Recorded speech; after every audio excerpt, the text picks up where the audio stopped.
We formulate our identity based off of what our parents thought about us. Like the things that we saw and heard reflected back are the building blocks that we formulated our own view of ourselves. So maybe that was good. Maybe you got encouragement and positivity. Maybe it was that you fundamentally learned that you were irritating in an interruption.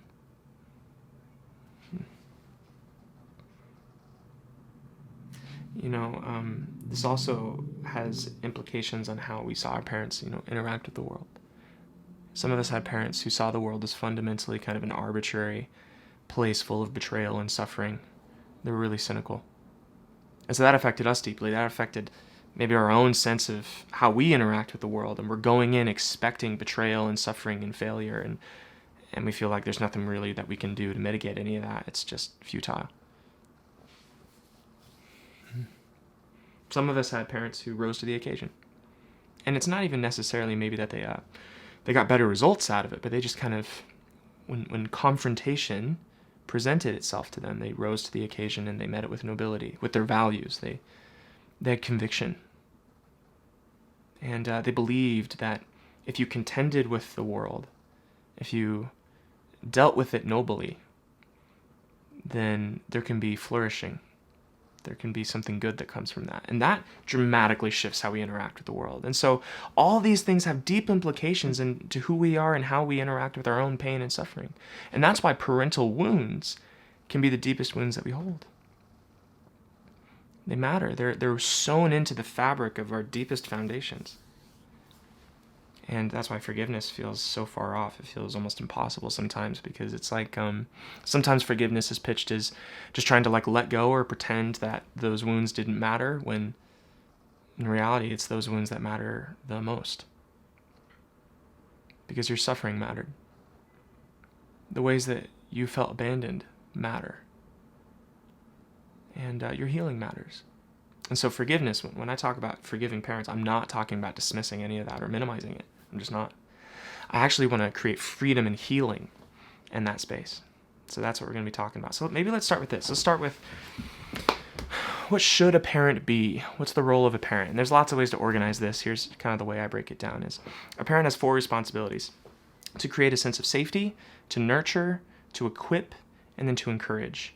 Meaning, and equipping has a lot to do with making sure that the child feels that they have the tools that they need to interact with the world and get out of the world what they're seeking. Or at least if they fail, to learn how they feel and then to adjust course, to not feel like they're defeated by that, or that there's something insufficient and then that's irreparable, but to be able to maybe assess what's wrong and then to move forward, right? And that's done in the context of having their needs met, having nurture, and then also feeling safe, like they're not in threat constantly. And that encouragement is like this indwelled sense of autonomy. This like, if I try, maybe I'll win. That's kind of the idea. That's the responsibility of a parent.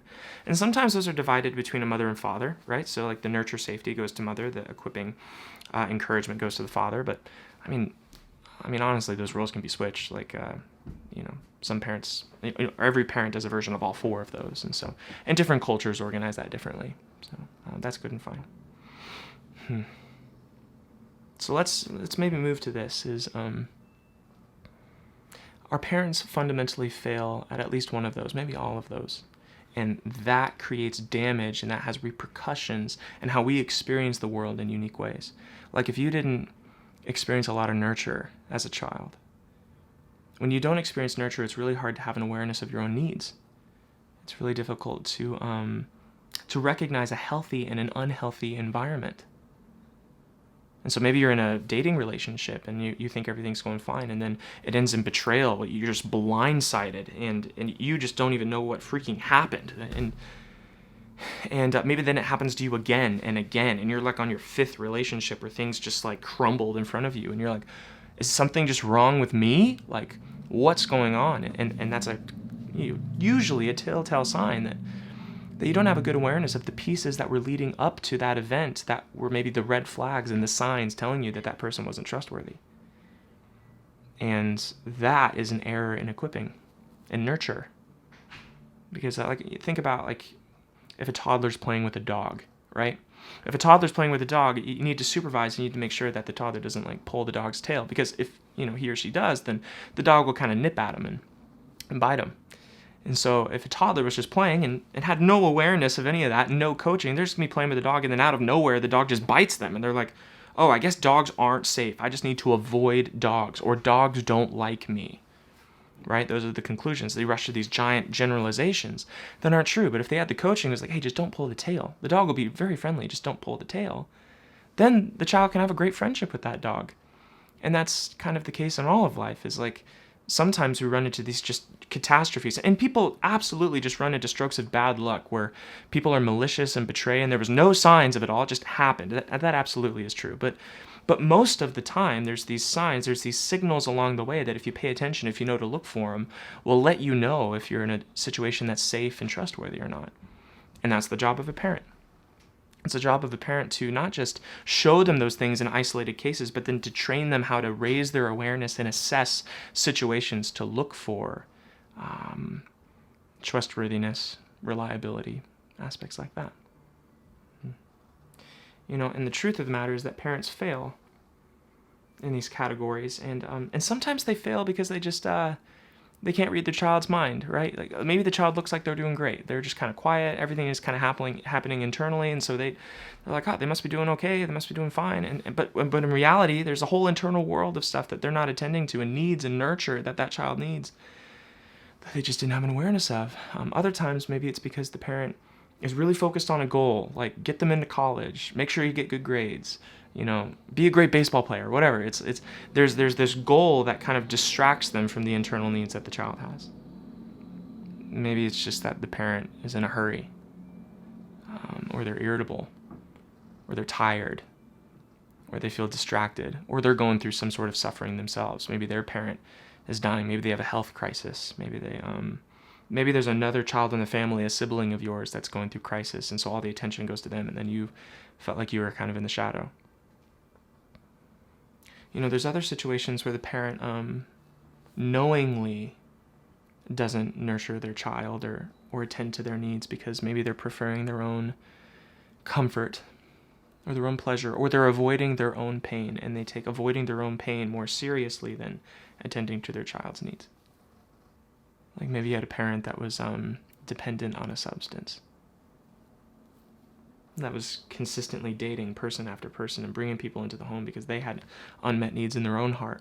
Because, hey, and maybe their parent didn't teach them how to nurture themselves, and so they don't know how to nurture you, but they sure don't seem to be trying to figure it out.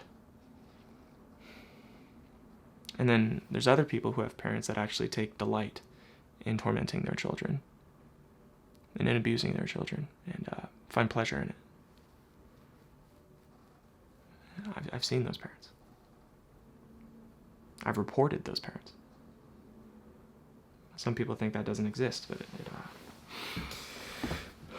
absolutely exists. So when I talk about forgiveness, I don't want to do so in some cheap way where we're not acknowledging that real pain exists, or that we should just let it go. Because it matters, and the consequences are severe, maybe the most severe, out of any relationship we have in our life. And so here's what forgiveness is not. Forgiveness is not letting people back in and trusting people again and just choosing to ignore the pain. Here's what forgiveness is. I'll use an analogy. I borrowed my friend's truck to move a couple years ago, and I accidentally ran into a boulder. And it was a silly mistake because the boulder was in the middle of a parking lot with nothing else around it. I don't even know how I managed to ram it into the boulder. It was almost like you'd have to almost do it on purpose. But I didn't. It was just I wasn't thinking, and I just rammed into it, and so that sucked. So I accrued $700 worth of damage, and I decided to pay that damage. And so what I did was hey, I damaged your truck. I'm really sorry. Let me go fix it. And then she said, okay, yeah, go ahead, take it to any shop you want. And so I went around. It took me a couple weeks to kind of get quotes and go to different people, and then I fixed, the truck, and I brought it back to him. Now, forgiveness is the question of what do we do about that $700. And so in this instance, she said, you go ahead and fix the damage that was done, and then you are going to accrue that debt that was owed, that $700. Now, if she chose to say, you know what, I'm going to fix it myself, that would be an expression of forgiveness, right? And she would say, okay, yep, I'm going to take care of it. You don't worry about it. Just drop the truck back off at home. I'm going to fix it. That would be forgiveness. Now, forgiveness would not then be, hey, can I borrow your truck again next week? And then she would say yes. She could very well say, hey, you know what? Actually, last time I let you borrow my truck, you rammed it into a boulder for no good reason. And so I'm not going to loan you my truck again because I don't trust you. And that's a separate issue. That's a totally different conversation than what do we do about the $700. So in this case, I paid the $700 and I got it repaired. But parental debt is a lot more complex than just like a truck, right? Because you can't just take you to a body shop and then pay $700. Often the damage left by parents is it cascades into lots of different personal choices and ways that you're trying to interact with the world that creates suffering because you weren't equipped, right? So you're not equipped, and then you go out into the world and then you experience all this suffering because you didn't have the tools that you needed to contend with everything. And so it's like the damage compounds. The damage done by the lack of proper parenting then creates damage for years to come. And so it's not obvious that a parent can actually pay any of that back, even if you demand it from them. And often when they try to, it gets real weird real quick because, like, you've probably been around parents like that. Maybe your parent's like that. Maybe you've seen a friend's parent where, like, maybe they're adults, but the parent is hypercritical and is always trying to give them advice and is treating them like a kid, even though they're not a kid. And that's usually evidence of a parent trying to equip, trying to train, trying to encourage, but it's inappropriate because, well, they're an adult now. They're not a child. And so when you create this weird indebted relationship with the parent, it usually just turns into them trying to take over your choices and trying to control you, trying to guilt trip you and control. That's where in-law drama really happens, is because a parent is trying to step into a role that is inappropriate for them. And sometimes that's motivated out of a guilt of wanting to pay back a debt that they feel like they owe to their kid because they feel that they parented insufficiently. And that's a mess, because what you'll realize is that they're not the ones who are best suited to heal the damage done. You are. And that's not fair. And you don't deserve it. It's not your fault. But you're the one best suited to go about your own healing. Because when a parent tries to do that retroactively, it turns into weird control and codependency and criticism. And you feel that. Like, you feel the awkwardness of it, don't you? Like, when you're in that situation, it just doesn't feel appropriate, because it's not. And so when you're holding on to resentment, when you're holding on to this debt with the internal emotional demand that they make it better, that they make you feel better, or undo the pain and suffering that's been a consequence of their insufficient parenting, you're setting up a game that's meant for them to fail. And you're inviting weird codependency and criticism. So what do? You let go of the debt. You take it upon yourself to heal, to repair the damage done. It's not fair, but you're best suited for it. And that doesn't necessarily then equate to welcoming them in with trust. And there's boundaries that need to be put in place there. And that's a whole nother video.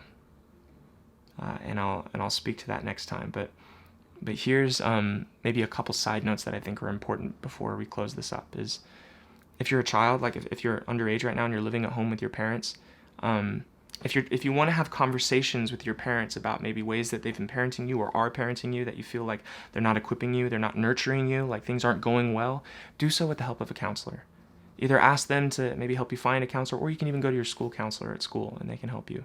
Oftentimes having that third party is really good because you have no leverage when you live at home, and if things go poorly, it's not like you can kind of go to your house and then see them next month or next week at dinner. It's like you're just down the hall from them, and they also have the ability to discipline you if they feel like the conversation's not going well. And there's a power differential that doesn't make for a good setting to try to pursue forgiveness and reconciliation, all right? So oftentimes having a third party there, like a counselor, to help negotiate that with you and help give you strategies and work through that is so helpful. It's incredible.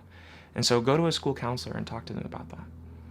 If you feel like you're living at home right now and things are not okay, and you feel like it's not even just like your emotional needs aren't being met, but you feel like your physical needs aren't being met, You feel like you're not safe, like you're in a home that's dangerous. You need to talk to somebody. It's okay. It's okay to talk to, and here's maybe my advice. Talk to 3 different adults that you respect and that you trust. Maybe that's a teacher. Maybe that's a youth pastor. Maybe that's a neighbor. Maybe that's a friend's parent. Tell 3 different people, because sometimes adults don't really know what to do, and they don't know if they should report or they should talk to someone or how to make that right. And so if you talk to 3, then you have a higher likelihood that one of those is going to respond in a way that actually helps. And I know that's incredibly vulnerable and really scary to do, but your safety matters. And so reach out to somebody. There's so much more to be said on the topic of what to do after forgiveness, but maybe the core piece to take away from all this right here to just today would be this, is that when you hold on to resentment, when you hold on to this feeling of, I need this debt to be paid, it creates codependent relationships that invite criticism and parents to just control your behavior, and it feels weird, and it just builds into contention. And I didn't mention this before, it can also actually build this desire for vengeance and revenge. And so you might even find that you're contemptuous and you're actually trying to make digs, and you're provoking them because you feel the distance, the debt that still isn't repaired, and you're angry at them for it. And so that anger then creates even more complications in that relationship. It's a bad strategy. And forgiveness is deciding, okay, I'm going to take my healing upon myself. I don't need you to heal me. And that could lead to freedom, because you're best suited for it. So we'll leave it there for this week. I'll talk more on this. There's more to this topic, obviously. So we'll keep going. But I hope you have a great week. I'll talk to you soon.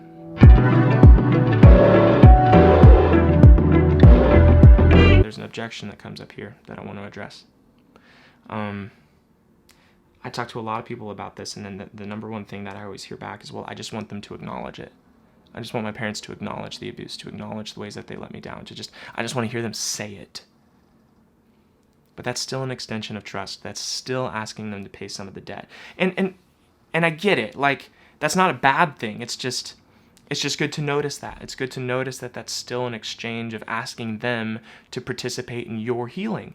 And maybe that's an okay thing to request of them. And I've seen that happen. I've seen people like approach their parents, have, really confrontational conversations with respect and honor, but just being like, hey, this happened. This was my experience.